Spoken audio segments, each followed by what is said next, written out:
Samarqand davlat pedagogika instituti aniq va amaliy fanlar fakulteti amaliy matematika yo'nalishi ikkinchi bosqich 205 guruh talabasi Nishonova Parvinaning umumiy pedagogika fanidan tayyorlagan mustaqil ishi.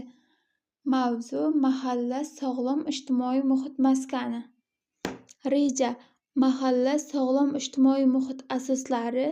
Mahallada sog'lom turmush tarzini rivojlantirish, hamjihatlik va hamjihatlik muvaffaqiyat sirasi, maishiy va madaniy muhitni yaxshilash roli.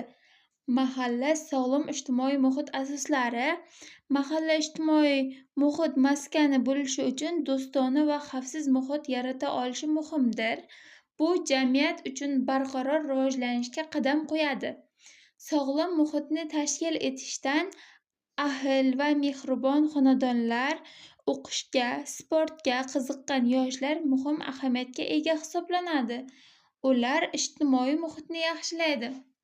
Mahalla sog'lom ijtimoiy muhit asoslari bilan birga inson huquqlarini hurmat qilish, xavfsizlik va hamjihatlik uchun muhim poydevor bo'lib xizmat qiladilar.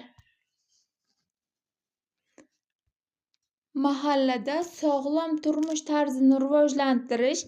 Mahallada sog'lom ijtimoiy muhit maskani bo'lish uchun insonlar orasida hamjihatlik, axloq, odob va o'zaro hurmat asoslarini mustahkamlash muhimdir. Sog'lom turmush tarzini rivojlantirish uchun sport, madaniyat va sog'lom ovqatlanishni targ'ib qilish, yoshlarni va keng jamoani faollik bilan jalb qilish lozim. Mahallada ijobiy muhit yaratish uchun guruhli tadbirlar, axborot almashish va yoshlarni qo'llab-quvvatlash ishlari doimiy ravishda davom etishi zarur hisoblanadi. Hamjihatlik muvaffaqiyat sirasi. Muvofiqlik va hamjihatlik orqali mahalla kuchli va barqaror rivojlanadi. Bunday muhitda yoshlar o'z maqsadlariga erishishda ko'maklashib keladilar, muvaffaqiyat sari intilishga yordam beradilar. Mahalla sog'lom ijtimoiy muhit maskani tinchlik va barqarorlik uchun muhim rol o'ynaydi. Hamjihatlik va hamjihatlik maskani har bir o'zaro hurmat va yordam bilan bir muhitni yaxshilashga hissa qo'shadi. Bu insonlarning farovonligini va xavfsizligini oshiradi, ijobiy muhit yaratadi.